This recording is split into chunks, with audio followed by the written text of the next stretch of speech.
आज की कहानी कालिमपुर के फांसी का पेड़।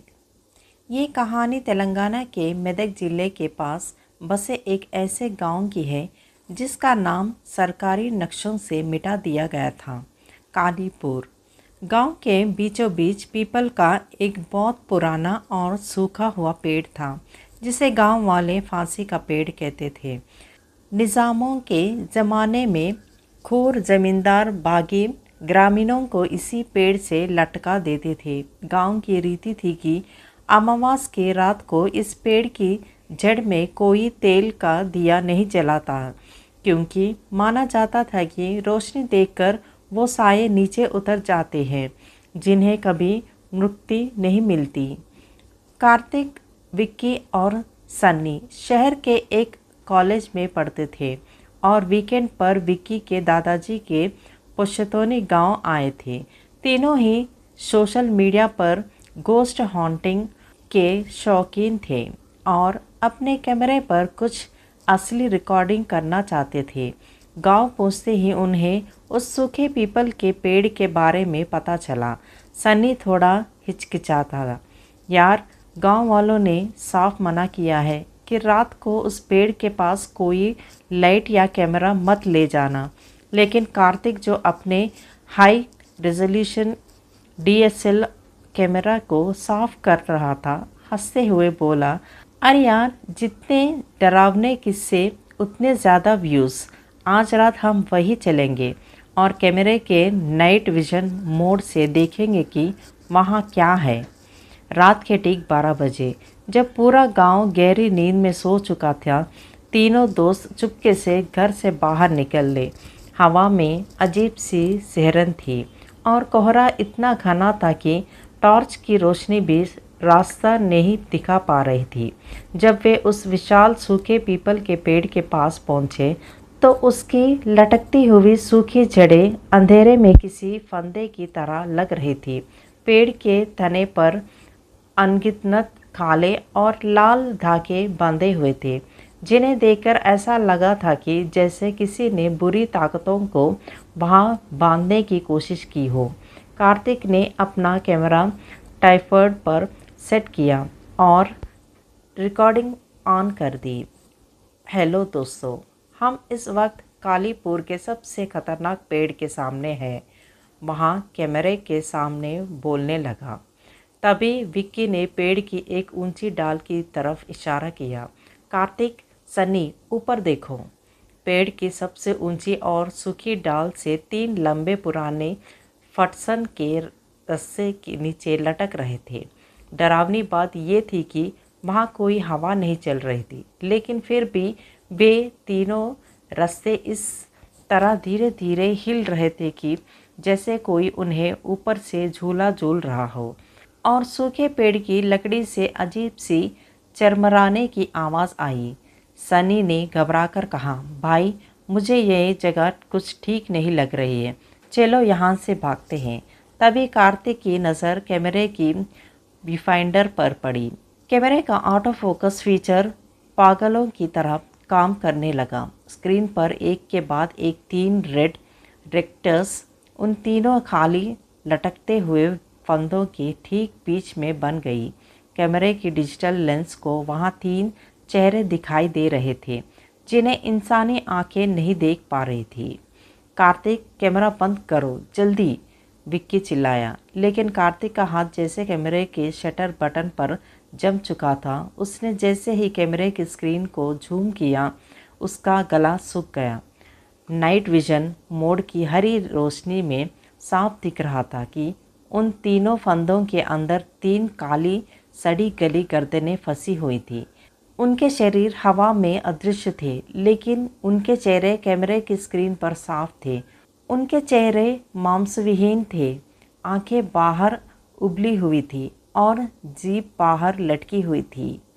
सबसे भयानक बात यह थी कि उन 3 चेहरों में से 2 चेहरे बिल्कुल कार्तिक और विक्की जैसे दिख रहे थे और तीसरा फंदा खाली था, जो हवा में झूलते हुए धीरे धीरे सनी की तरफ बढ़ रहा था। तभी पेड़ से एक भारी खोखिली आवाज़ गूंजी। 3 नए भाग आए हैं। इस पेड़ की सूखी डालियां बहुत दिनों से खाली थी।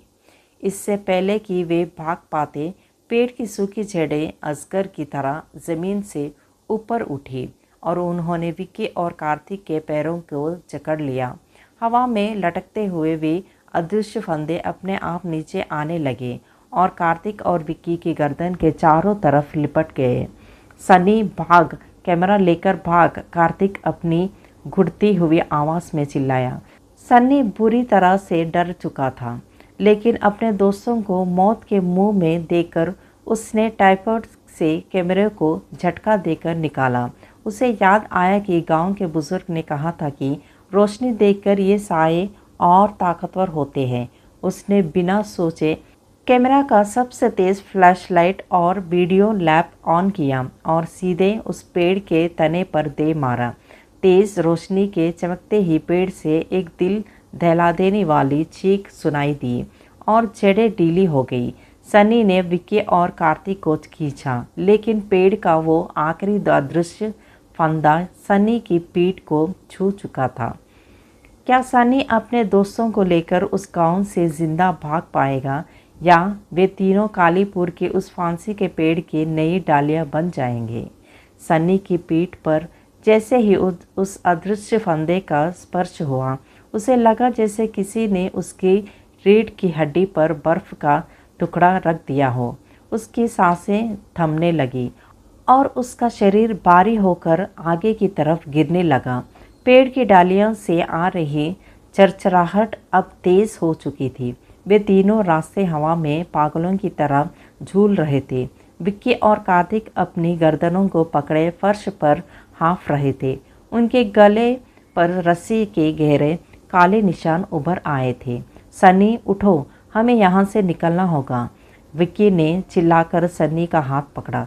सन्नी ने अपनी धुंधली होती आंखों से देखा कि पेड़ के तने से जो अदृश्य साए लटक रहे थे, वे अब धीरे धीरे नीचे सरक रहे थे। उनके पैर जमीन की तरफ बढ़ रहे थे।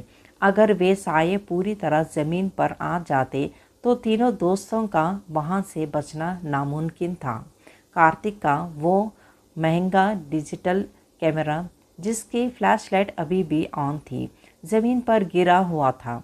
उसकी तेज़ रोशनी सीधे पेड़ की एक खोखली कोटर पर पड़ी थी। सनी ने ध्यान से देखा। उस तेज़ रोशनी में पेड़ के खोखले हिस्से के अंदर 3 पुराने मिट्टी के दिए रखे हुए थे, जिनके ऊपर काले रंग का तांत्रिक सिंदूर लगा था। वो समझ गया था कि इन भूतों की ताकत का स्रोत गांव की रीत के खिलाफ जाकर जलाई गई या चमकाई गई यही रोशनी थी। यहाँ कैमरा ही उनकी मुक्ति का रास्ता रोककर उन्हें आकर्षित कर रहा था। कार्तिक, इस कैमरे को बंद करो, इसकी लाइट ही उन्हें ताकत दे रही है, सनी ने घुटते हुए कहा। लेकिन कैमरे का स्विच जाम हो चुका था। वो बुतियाँ फ्रीक्वेंसी के कारण बंद नहीं हो रहा था। कार्तिक ने बिना एक पल गवाए पास पड़ा एक भारी पत्थर उठाया और पूरी ताकत से कैमरे के लेंस और स्क्रीन पर दे मारा और कैमरा टूटकर बिखर गया। उसकी फ्लैशलाइट एक झटके के साथ बुझ गई। जैसे ही पूरा इलाका वापस अमावस के घने अंधेरे में डूबा, हवा का वो बर्फीली झोंके अचानक थम गया। पेड़ से आ रही चीखें धीरे धीरे शांत होने लगी। सन्नी की पीठ से वो भारी दबा हुआ हट गया था और वो खुलकर सांस लेने लगा। तीनों दोस्त बिना पीछे मुड़े सीधे गांव की ओर भागे और अपने दादाजी के घर के अंदर घुसकर दरवाज़ा बंद कर लिया। सुबह होने तक तीनों में से कोई एक शब्द भी नहीं बोला। अगली सुबह तीनों ने अपनी गाड़ियां उठाई और कालीपुर गांव को हमेशा के लिए अलविदा कर दिया। कार्तिक का वे कीमती कैमरा और उसकी रील उसी पेड़ की जड़ों के पास मलबे में दफन छोड़ दी गई थी। इस घटना को अब कई महीने बीत चुके थे। तीनों दोस्त वापस शहर आ चुके हैं और अपनी कॉलेज की पढ़ाई में व्यस्त थे। उन्होंने कसम खाई कि वे अब कभी सोशल मीडिया के लिए कोई भूतिया वीडियो नहीं बनाएंगे। कल रात कार्तिक अपने लैपटॉप पर अपने पुराने क्लाउड स्टोरेज की सफाई कर रहा था। अचानक ऑटो बैकअप फोल्डर में एक नई फाइल दिखाई दी। ये उसी टूटे हुए कैमरे का आखिरी वीडियो विकल्प था जो नष्ट होने से ठीक 1 सेकंड पहले डाउनलोड हुआ था। कार्तिक ने कांपते हाथों से वीडियो प्ले किया। वीडियो में सिर्फ 1 सेकंड का अंधेरा था और फिर कैमरे के बंद होने की आवाज़ आई थी, लेकिन उस अंधेरे फ्रेम के बिल्कुल बीच में 3 डिजिटल लाइंस लिखी हुई आ रही थी जो आज की तारीख और समय के साथ अपडेटेड हो रही थी। फ्रेम नंबर 1 कार्तिक आरक्षित, फ्रेम नंबर 2 विक्की आरक्षित, फ्रेम नंबर 3 सन्नी। रील अभी ख़त्म नहीं हुई है, सूखी जड़ें तुम्हारा इंतज़ार कर रही है। उसी पल कार्तिक के कमरे की खिड़की के बाहर लगे एक सामान्य पेड़ की सूखी पत्तियां ज़ोर से सरसरानी शुरू हो गई, जैसे कोई अदृश्य फंदा हवा में झूलते हुए उसके कमरे की तरफ बढ़ रहा हो। तकनीक चाहे कितनी भी एडवांस हो जाए, वो पुरानी और अतृप्त रूहों के लिए सिर्फ एक नया दरवाज़ा खोलती है। एक बार जब आप उनका ध्यान अपनी तरफ खींच लेते हैं तो लेंस टूटने के बाद भी उनका फोकस आप पर ही रहता है। यही इस कहानी का अंत है।